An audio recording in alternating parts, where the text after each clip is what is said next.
अस्सलाम वालेकुम। Hi guys, मैं आप सब लोगों का वेलकम करती हूँ मेरी YouTube channel smart study style में।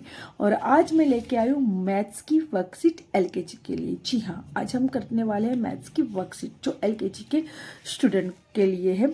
आप भी अगर अपने बच्चे का मैथ्स बहुत ही इम्प्रूव करना चाहते हैं, मतलब आप अपने बच्चे को बहुत ज़्यादा मैथ्स की प्रैक्टिस करवाना चाहते हैं ताकि वो मैथ्स को अच्छी तरीके से कवर कर सके और बहुत ही अच्छे मार्क्स वो यहाँ पे मैथ्स में कवर कर सके, तो आप भी ऐसी वर्कशीट घर पे रेडी कर सकते हो। तो एलकेजी में हम क्या क्या पूछ सकते हैं मैथ्स के अंदर, तो सारा का सारा मैंने यहाँ पे वर्कशीट में बताया है। तो हम फर्स्ट क्वेश्चन से स्टार्ट करेंगे। तो चलो स्टार्ट करते हैं हम आप आज की हमारी वीडियो मैथ्स की वर्कशीट। ठीक है, तो देखो फर्स्ट हमारा क्वेश्चन है नंबर 1 to 30। यहाँ पे ना बच्चों को 1 to 30 नंबर लिखना है, जैसे कि 1 2 3 4 5 6 7 8 9 10, इसी तरीके से यहाँ से स्टार्ट होगा 11 12 13, इसी तरीके से वो यहाँ पे पूरा का पूरा 30 तक लिखिएगा। ठीक है, तो फर्स्ट क्वेश्चन हमारा है नंबर 1 to 30। यहाँ पे 1 to 50 भी आप लिख सकते हो। ठीक है, तो बस इसी तरीके हमारा फर्स्ट क्वेश्चन यहाँ पे कंप्लीट होगा। इसके बाद है बैकवर्ड नंबर। देखो बच्चों को बैकवर्ड नंबर सिखाना बहुत जरूरी है।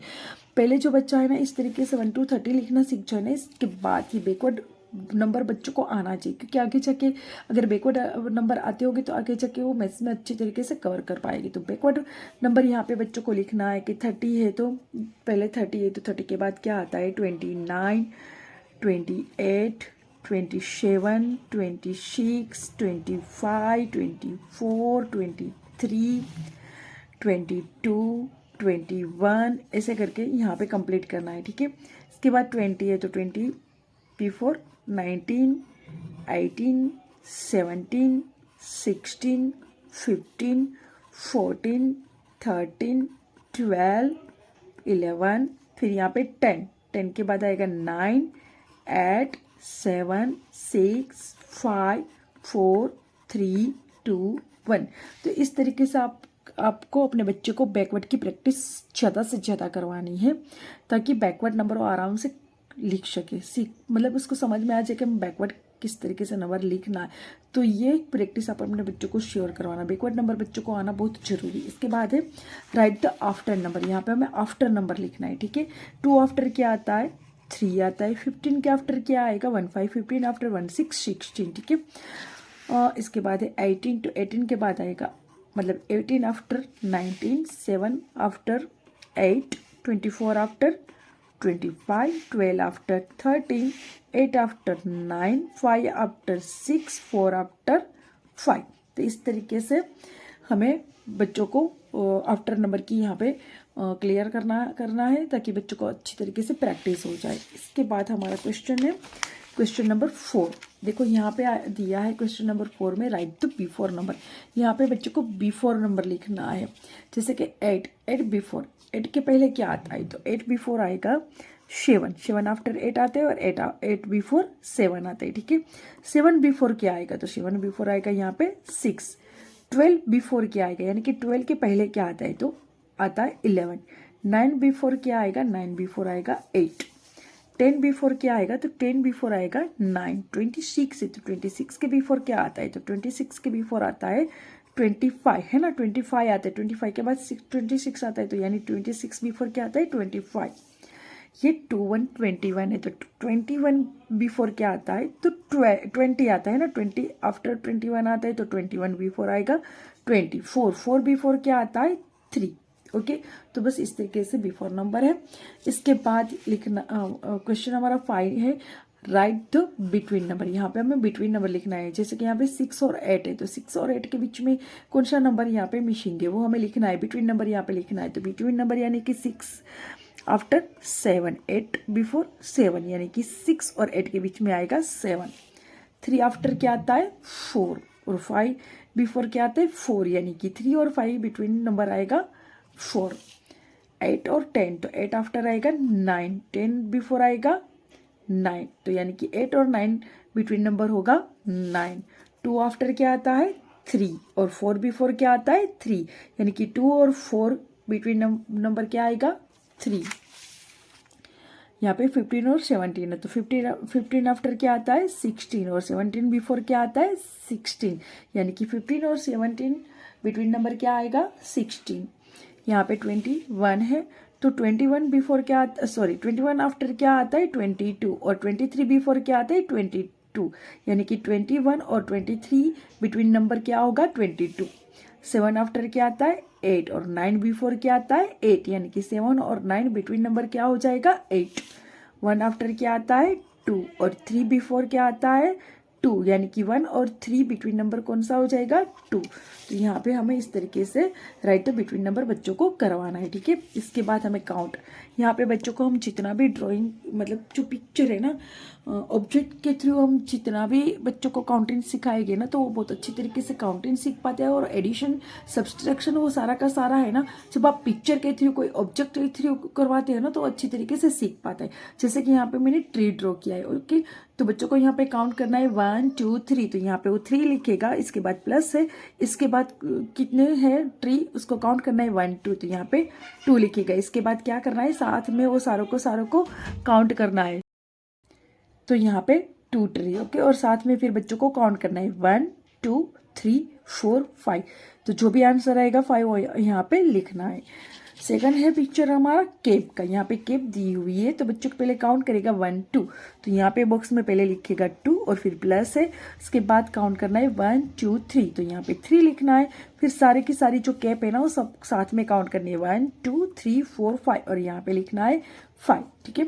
इसके बाद जो हमारा पिक्चर दिया है वो कप का है, ठीक है, यहाँ पे कप है, तो वापस बच्चे को काउंट करना है 1 2 3 4, यहाँ पे वो 4 लिखेगा प्लस प्लस, फिर यहाँ पे वापस काउंट करना है 1 2, तो यहाँ पे 2 लिखेगा, और सब कप्स को वापस में साथ में काउंट करना है, यानी कि 1 2 3 4 5 6, और आंसर यहाँ पे लिखना है 6। तो इस तरीके से हमें ड्रॉ करके एडिशन को बच्चे को अच्छी तरीके से सिखाना है ताकि वो अच्छी तरीके से समझ पाएगा। तो यहाँ पे हमारा 6 क्वेश्चन कंप्लीट होता है। इसके बाद हम चलते हैं क्वेश्चन नंबर 7 पर। देखो, जब बच्चे एलकेजी में आ जाते हैं ना, हालांकि प्ले हाउस में बच्चे को बिग और यानी कि बिगर और स्मॉलर पता होता है कि भाई बिग किसको कहते हैं और स्मॉल किसको कहते हैं, वो प्ले हाउस से ही बच्चा सीख जाता है। तो यहाँ पे भी हम क्वेश्चन 7 यहाँ पे हम बिग और स्मॉल का लिया है ताकि बच्चे को अच्छी तरीके से कंप्लीट हो जाए, बिग और स्मॉल का कॉन्सेप्ट उसके माइंड में एकदम अच्छी तरीके से वो क्लियर हो जाए।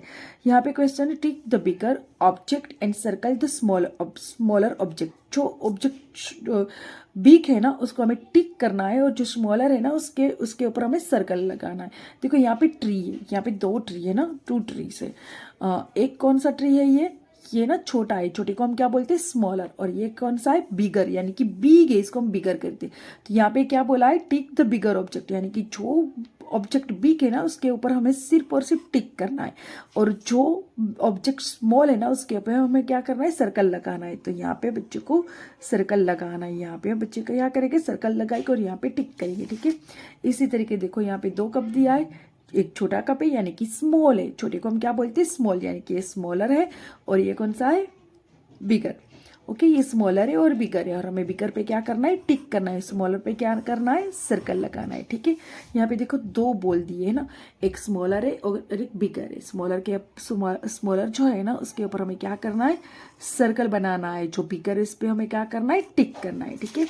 देखो यहाँ पे है ना 2 छोटे छोटे हाउस दिए है ना, तो देखो यहाँ पे एक छोटा हाउस है यानी कि स्मॉलर है, और यहाँ पे एक बड़ा है यानी कि बिगर है, स्मॉलर बिगर। तो स्मॉलर पे हमें सर्कल बनाना है और बिगर पे हमें टिक करना है। इसी तरीके यहाँ पे 2 केप दी है, एक स्मॉलर है और एक बिगर है। स्मॉलर यानी छोटी केप और बिगर यानी बड़ी। तो स्मॉलर पे हमें क्या करना है, सर्कल लगाना है, और जो बिगर है ना वहाँ पे हमें टिक करना है। यहाँ पे बच्चों का स्मॉलर और बिगर का कॉन्सेप्ट एकदम क्लियर हो जाएगा, उसको पता चल जाएगा स्मॉलर और बिगर क्या है, ठीक है। इसके बाद क्वेश्चन हमारा 8। देखो ऊपर का हमारा जो क्वेश्चन था वो स्मॉल और बिगर का था।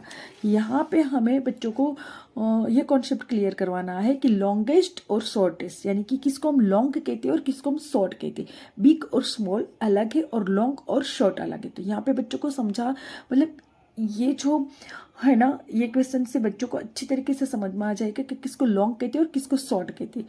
देखो तो हमें क्या करना है, यहाँ पे put 2 dots for the longest object and 1 dots for the shortest object, यानी कि जो लॉन्गेस्ट ऑब्जेक्ट है ना वहां पे हमें 2 डॉट्स लगाना है और जो शॉर्ट ऑब्जेक्ट है ना वहां पे हमें 1 डॉट लगाना है। ओके, तो देखो यहाँ पे मैंने एक पेंसिल ड्रॉ की है, जो शॉर्ट है और ये लॉन्ग है, यानी कि छोटी है और ये लंबी है ना। तो शॉर्ट है और लॉन्ग है, ये शॉर्टेस्ट है और ये लॉन्गेस्ट है। हमें क्वेश्चन में क्या बताया गया है कि put 2 dots for the longest, यानी कि जहाँ पे लॉन्ग है ना वहाँ पे हमें कितने डॉट्स करने हैं, 2 डॉट्स। इस तरीके से हमें 2 डॉट्स करना है। जो छोटी पेंसिल है ना, यानी कि जो शॉर्टेस्ट है वहाँ पे हमें कितने डॉट करने, 1 डॉट। ओके, चलो यहाँ पे एक अम्ब्रेला ड्रॉ किया हुआ है। देखो ये लॉन्गेस्ट अम्ब्रेला है यानी कि बहुत लंबी है, और ये शॉर्टेस्ट अम्ब्रेला यानी कि छोटी है ना, इसकी साइज छोटी है। देखो ये लंबी है और ये शॉर्ट है, यानी कि लॉन्गेस्ट है और ये शॉर्टेस्ट है। तो लॉन्गेस्ट पिक के पास हमें कितने डॉट्स लगाने हैं, 2 डॉट्स, और जो शॉर्टेस्ट के पास हमें कितने डॉट्स लगाने हैं, 1 डॉट्स। ओके, देखो फिर यहाँ पे एक नेट दी गई है, खेलने वाली नेट होती है ना, वो नेट है। तो देखो यहाँ पे एक स्मॉलर, यहाँ पे है ना शॉर्टेस्ट नेट है और यहाँ पे लॉन्गेस्ट नेट है। तो शॉर्टेस्ट जो नेट है वहाँ पे हमें कितने डॉट्स लगाने हैं, 1 डॉट्स, और जो लॉन्गेस्ट है वहाँ पे कितने डॉट्स लगाने हैं, 2 डॉट्स। ओके, यहाँ पे ना 2 स्केल है, ठीक है, एक लॉन्गेस्ट है और एक शॉर्टेस्ट। क्या है, ये लॉन्गेस्ट है और ये शॉर्टेस्ट है। तो लॉन्गेस्ट के पास हमें कितने डॉट्स लगाने हैं, यहाँ पे हम 2 डॉट्स करेंगे, और जो स्मॉलर है यानी कि शॉर्टेस्ट है, जो छोटी है शॉर्ट है ना, शॉर्टेस्ट के लिए हमें यहाँ पे 1 डॉट लगाना है। ठीक है, तो इस तरीके से बच्चों को यहाँ पे लॉन्गेस्ट और शॉर्टेस्ट का कॉन्सेप्ट अच्छी तरीके से क्लियर हो जाएगा। ठीक है, अब हम आते हैं क्वेश्चन नंबर 9 पे। तो हमारा क्वेश्चन नंबर 9 है वर्टिकल एडिशन। देखो हमने यहाँ पे एडिशन किया है, लेकिन ये हमारा पिक्चर वाला एडिशन था। यहाँ पे पिक्चर दिए गए थे बच्चों को और पिक्चर को काउंट करके हमें यहाँ पे एडिशन किया है। ठीक है, अब इसके बाद हम लेंगे बच्चों को ये वाला एडिशन सिखाएंगे, वर्टिकल एडिशन। तो देखो यहाँ पे 2 है और 4 है। तो 2 है ना, तो बच्चों को इस तरीके से सिखाना है हमें कि 2 है तो बच्चे यहाँ पे इसको 2 डॉट्स लगाने हैं। ठीक है, यहाँ पे 4 है तो यहाँ पे 1 2 3 और 4 डॉट्स करने हैं। ओके, यहाँ पे 2 है तो 2 डॉट्स, 4 है तो 4 डॉट्स। फिर क्या करना है, सबको साथ में काउंट करना है, 1 2 3 4 5 6। जो भी आंसर आया उसको इस बॉक्स में लिखना है। ओके, इसके बाद ये वाला है 3 + 5। तो 3 है तो हम यहाँ पे 3 डॉट्स लगाएंगे, 0 करेंगे। 5 है तो हम यहाँ पे 1 2 3 4 5 करेंगे। अब है ना इन सब लोगों को साथ में काउंट करना है, 1 2 3 4 5 6 7 8, और हम यहाँ पे लिखेंगे 8। ओके, इसके बाद नेक्स्ट है हमारा 6 + 8, यानी कि 6 है तो बच्चे यहाँ पे 1 2 3 4 5 6 डॉट्स करेंगे। ठीक है, और 8 है तो यहाँ पे 1 2 3 4 5 6 7 8 डॉट्स करना है। ठीक है, और दोनों को साथ में काउंट करना है, 1 2 3 4 5 6 7 8 9 10 11 12 13 40, और यहाँ पे आंसर लिखना है 40।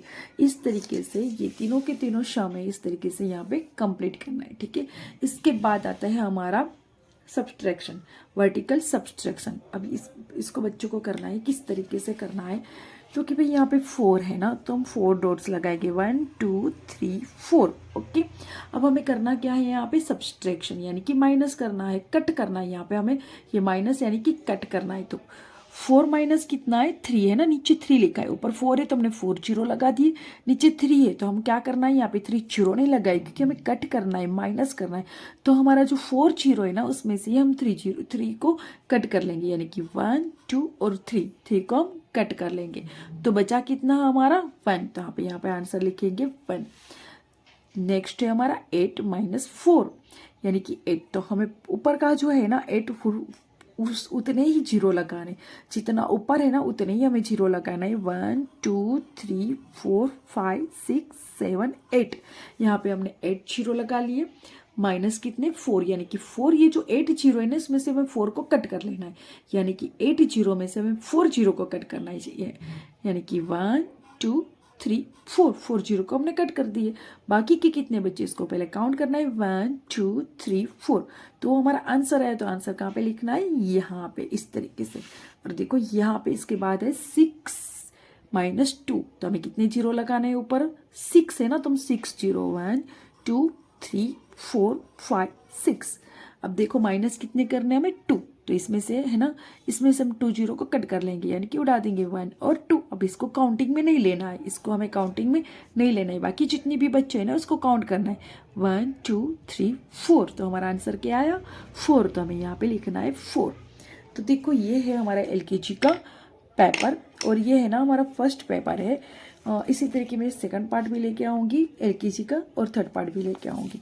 तो बस इस तरीके से आप भी अपने घर पे ऐसी वर्कशीट बना के अपने बच्चों को बहुत सारी प्रैक्टिस करवा सकते हैं मैथ्स की, ताकि बच्चों को मैथ्स का जितना भी कॉन्सेप्ट है ना वो सारा का सारा क्लियर हो जाए। उसको बिग, स्मॉलर, शॉर्टेस्ट, लॉन्गेस्ट है ना, आफ्टर नंबर, बिफोर नंबर, वो सारे के सारे अच्छी तरीके से वो कंप्लीट कर पाएंगे और अच्छी तरीके से वो सीख पाएंगे। जितनी भी आप वर्कशीट बना के इसके पास प्रैक्टिस कराओगे ना, इतना ही बच्चा अच्छी तरीके से सीख पाएगा। तो आपको मेरी आज की वीडियो कैसी लगी? अगर अच्छी लगी हो तो मेरी वीडियो को लाइक करना बिल्कुल मत भूलना और मेरी चैनल को सब्सक्राइब करना बिल्कुल मत भूलना, ताकि मैं ऐसी बहुत सारी वीडियोस लेके आने वाली हूँ जो आपको आपके बच्चों को सिखाने में बहुत ही हेल्पफुल रहेगी।